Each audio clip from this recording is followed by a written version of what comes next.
புரட்சித் தலைவர் எம்ஜிஆர் அவர்கள் தான் முதலமைச்சராக பொறுப்பேற்று நிறைவேற்றிய பல திட்டங்களுள் மகத்தான திட்டமாக போற்றப்படுவது ஏழை குழந்தைகளுக்கான சத்துணவு திட்டம். எம்ஜிஆர் அவர்கள் தன் இளமை காலத்தில் வறுமையின் கொடுமையை அறிந்திருந்தார். எனவே தான் முதலமைச்சரான பின் பள்ளி குழந்தைகளின் ஆரோக்கியத்தை பற்றி எம்ஜிஆர் அவர்கள் பெரிதும் அக்கறை காட்டினார்.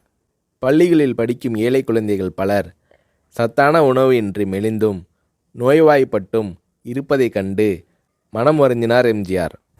ஏற்கனவே தமிழக பள்ளிகளில் பெருந்தலைவர் காமராஜர் ஆட்சி காலத்தில் தொடங்கப்பட்ட மதிய உணவு திட்டம் நடைபெற்று கொண்டிருந்தது.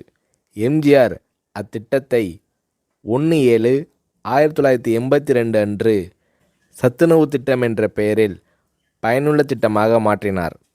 எம்ஜிஆர் அவர்கள் சத்துணவு திட்டத்திற்காக 100 கோடி ரூபாயை ஒதுக்கீடு செய்தார்.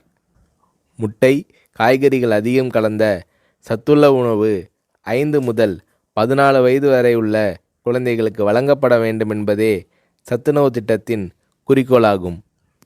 இந்திய பொருளாதார முன்னேற்றம், தொழில் முன்னேற்றம் என்பதை விட இன்றைய குழந்தைகளின் பசியும் ஆரோக்கியமும் அவசியம் என்பதை உணர்ந்தே சத்துணவு திட்டத்தை நான் அறிமுகப்படுத்தினேன் என்று சத்துணவு திட்டம் பற்றி எளிமையாக விளக்கமளித்தார் எம்ஜிஆர். எம்ஜிஆர் அவர்கள் அறிமுகம் செய்த சத்துணவு திட்டத்தை உலகமே வியந்து பாராட்டியது.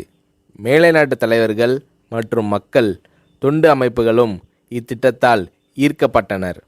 ஏழை குழந்தைகளின் ஆரோக்கியத்தை பற்றி அக்கறை கொண்ட தலைவர் தமிழக முதல்வர் எம்ஜிஆர் தான் என்று மேலை நாடுகள் எல்லாம் எம்ஜிஆர் அவர்களை போற்றி பாராட்டின.